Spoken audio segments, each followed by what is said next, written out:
Hello people, what's good? It's your homegirl Debbie here from Deborah Woodthorpe Illustrates. I'm back with another video. Please hit subscribe if you haven't already, because that really does help me out a ton, and the notification bell so that you will be notified every Friday when I drop new content. Okay, so this week I wanted to talk about sketchbooks. Okay, now for those of you who don't know, I used to run a business called Green Man Art, which sold whimsical, kawaii, surface design products. But about a year ago, I stopped because I wasn't enjoying myself, and I asked myself, do I want to be making this kind of art for the rest of my life? And the answer was no. I'd fallen into a trap of constantly seeking trends and styles to make things for sale, but it wasn't my own authentic voice and I didn't find it fulfilling. So I stopped. I shut down Green Man Art, and I've been working on trying to find my own voice, the things that light me up, the things that make me excited to get to work, the things I want to make. And although that's going to be a lifelong endeavour, I really think that I'm closer to ever to finding my voice than I was when I was just making trend-based things for sale. At the basis, at the very bedrock of this year has been my sketchbooks, and I want to talk a little bit about sketchbooks in general, because I'm starting to see a trend on social media. It's been around a while, and it's the trend of posting finished pieces in a book and calling it a sketch. And often these images are curated on a beautiful wooden desk with lots of neat art supplies beside it, and art life seems amazing and Instagrammable, just like food blogs and celebrities' lives. And I love those posts just like everybody else, but I think if they're left unchallenged, they can have a real negative impact on artists, especially if you're just starting out with your journey, when you see shiny, happy, perfect art presented as sketches with no context and no mistakes. Because in reality, art is messy, and most of the things we make in our sketchbook sucks. For every 100 things you make, you might like one thing that you've done. Sketchbooks are not meant to be portfolios. They are meant to be places where we learn our craft, we make mistakes, we get things wrong, and we experiment. So in this video, I just wanted to talk about that and show you some of my own sketchbooks and how I use them. And I want to start normalizing and celebrating making mistakes, making a mess, and getting things wrong. Because that's the only way we learn, it's the only way we grow, and we need to reclaim these sketchbooks from the posers and from people who are not being 100% honest in what they are posting. So let's get into it. You're going to find my sketchbooks really aren't neat at all.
Okay, so one way I use my sketchbooks, and this is how I do it for the vast majority of things, is experimentation, just purely experimentation with colour. So in this one I've done exactly the same colour with these ones, but I've changed the background colour because I wanted to see how the colours would react against each other.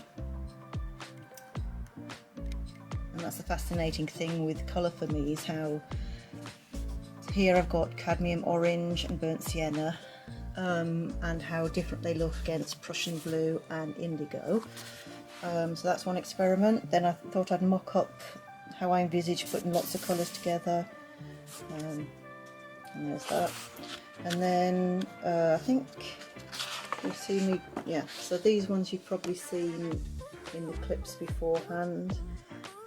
Working with collage, wondering how different colours and materials would work together. Here I've just put some background colour down and experimented with spray paint, like that. Here again I'm working with collage and colours and how to put a sky together, not a whole solid colour, but how would it look with different colours. Collaged a bit of cloud there, and these colours work together. And how some different paints have different opacities. So this one, this greeny gold, is very translucent, and how it works with other colours.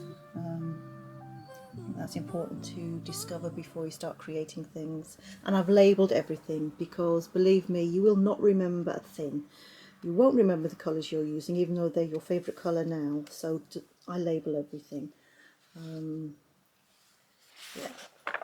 And then I went on and tried to do some colour swatches, so different colour backgrounds using colours which I love, but seeing if they worked. So the same colours on different backgrounds there. I've labelled them in my own peculiar way. I know what that means. Texture experiments, some inks I was contemplating using. Yeah, so this whole book is with an end in mind. I want to be able to put landscapes together and use certain colours which I love and make sure that they work well with other colours. With this sketchbook, I tried to set a daily challenge last year to get myself back into the habit of drawing. And so with this one I tried to draw a scene every day, or some kind of something that was recognisable. I could put it on Instagram, and I think I was just trying to prove to myself I could draw. Not sure, but this one was basically, I would consider these to be whole sketches rather than experiments. They have their place. Sometimes you just need to bang something out for especially like me, if you're very results orientated, sometimes you just need a bit of satisfaction. I've got loads of these, but I do tend to share my sketchbooks with my patrons, so I don't want to show everything, but you can see how they're complete scenes, not really experiments, just practice with drawing and perspective and colour. So those types of drawings have their place as well. This is similar. I've started a big sketchbook, and I was wanting to draw scenes and perfect mark making. So although everything is experimentation, This was more practicing my craft of drawing. So that's me when I was little. Trying to get some texture in there, so there's a bit of experimenting happening as I was trying to get this rendered in an interesting way.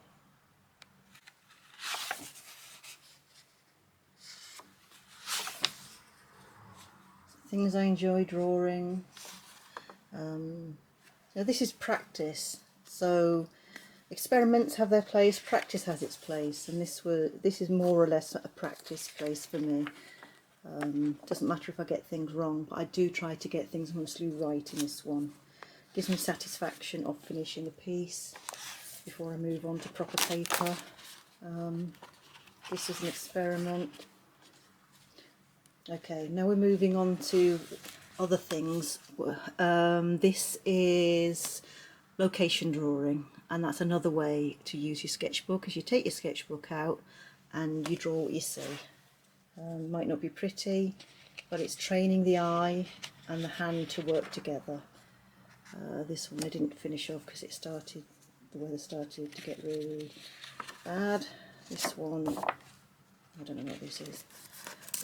But yeah, so getting out and drawing on location, really important to improving your art, trust me. So it might not be pretty, but it's all doing the brain some good. So another rough sketchbook. This is also drawing on location. I wouldn't be proud to say that this was a really good piece of work. I wouldn't want to show people this and go, oh, look, I can draw. And also when I'm out and about and people come to see what I'm drawing, I get quite embarrassed because this isn't amazing, but it's important. It's just as important as producing finished things. Another one, again, not amazing, but it's important. It's helping me develop my craft. Again, coordinating the eye and the hand, out and about drawings. Out and about drawings. That one wasn't out and about, that was swatching. Rough notes. Working with negative space in this one, trying to figure out negative space and how to use it. This was again trying to use negative space, and then here this was another location drawing. I wouldn't show this to someone as, hey, I'm an artist, look what I can do, because look at it, it's just a mess. But I was doing this while not looking at the page, so this was a kind of like a blind contour draw or a blind drawing, and I was noticing the details which I overlook when I'm not drawing. So the way the branches take it in turns to come off the main branch. There's a word for that and I can't remember what it is. So that one detail will give my next pictures of trees a more informed and realistic look. So how this branch works, these branches works, how it all fits together. Not a pretty picture, but it will inform my work. Again, with these ones I was trying to draw branches that had been thrown together and were entangled. Really difficult. Didn't manage it at all, but just good brain work. And then more on location, and yeah, kept some samples so I can draw at home. So more, hopefully we'll get to that maybe this weekend. So that will be an observational drawing as well. So this is a bit of a mixture.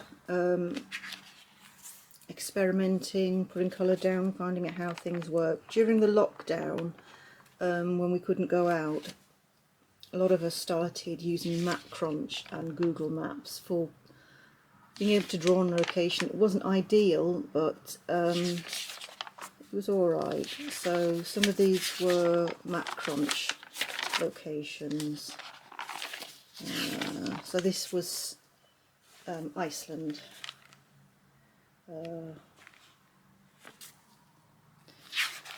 This was Shetland, Lerwick.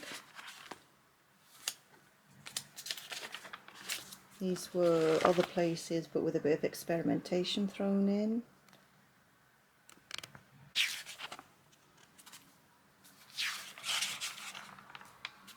experiments with materials, so try to draw the same scene. This was with gouache, this was with pen. Yeah. More experiments with shape. Things I'm starting to learn what I like to draw now. Also trying to learn about composition. This is just a hot mess. I wouldn't put this on the internet ever. I mean, I hate it. I want to burn it, but there, I learned something from it. I don't know what. Maybe not how to do it next time. Yeah. Here I've started experimenting by sketching out first and then seeing if it helped my composition, which it did. Here is another one. So even though I'm getting finished pieces, I'm still practicing. It's all practice. Again, another one. Practice, practice. And I'm learning what I like and what I don't like, what works, what doesn't work, and that will inform finished pieces in the future. So this is mainly an experimental sketchbook where I'm doing things just to see what it would look like. Would I want to show this on the internet? Absolutely not, because people would draw the conclusion that I haven't a clue. And actually, experimentation is the most essential thing you can do. More colour experiments. This was me attempting to get a finished piece. Decided I wanted to see how to work abstractly, if I could do that, and what marks I like. So this was an experiment in mark making and texture, which I loved. I do like to see brushwork in paintings. Experiment in colour and texture. This one didn't really pan out to be anything, but I did like making those marks on that creature, brick wall. Trying to get back to drawing something that someone would recognise as art, hated it, and then I went back to experimenting, and I love this. It's really something I could never have done unless I was doing it in a sketchbook. And these ones were experiments in naive style as well. It's very freeing to be able to just be able to explore. So there's that. Some Dory sketchbook. Not show you everything because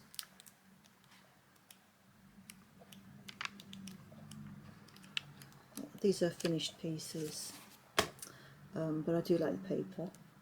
And this one, I haven't really done a lot with it.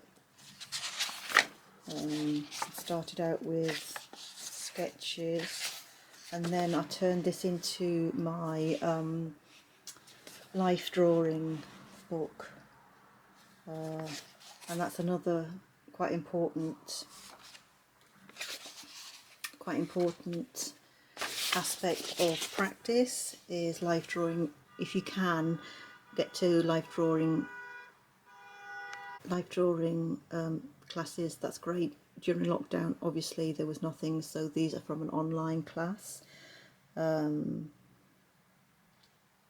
and again, I wouldn't want to show these to anyone because they're not brilliant. They're not what I would consider to be art or finished art, but they are so important to understand how to draw. So as you can see, I mean, I've got lots more. These are only a small selection of my sketchbooks, just a very tiny selection. But as you can see, none of those are Instagram worthy at all. So when we talk about sketchbooks, I think a lot of people use them as journals, maybe to record perfect moments, or I don't know, some people maybe naturally produce perfect looking art every single time. Every artist I know doesn't. And I think by only showing the best of what we do, it creates a false narrative of what art is. And I'm sure no artist wants to do that. And the thing is, we're all quite self-conscious, and we all think that we have to be perfect all the time anyway as human beings. But as artists, we feel that judgment because we're making things and we want people to like it. We want people to say, oh, you can draw. And there's all kinds of needs for validation going on there. But I don't think it helps anybody when we don't show the whole truth. So there are many ways to use a sketchbook. Use it for experimenting, use them for colour swatching, use them for, oh, I wonder what would happen if, try new materials you'd never tried before, do location drawing, do observational drawing, do life drawing, and just make a mess, make mistakes and learn. It's the only way you're going to learn, is if you stop treating these sketchbooks as something that you have to revere. They're not. They're reference books for your own work, and I hope by looking at my messy sketchbooks that you can at least feel validated in your own sketchbooks. I hope so, anyway.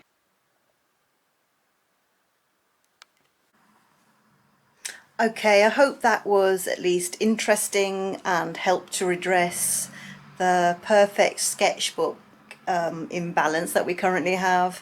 If you liked it, leave a comment. Let me know what you think. Do you think some artists are being a bit disingenuous by posting only good work? Should we all be posting our bad stuff as well? Let me know what you think in the comments, and I will be here in this space next Friday, so please hit subscribe wherever it is and the notification bell, and I will see you soon.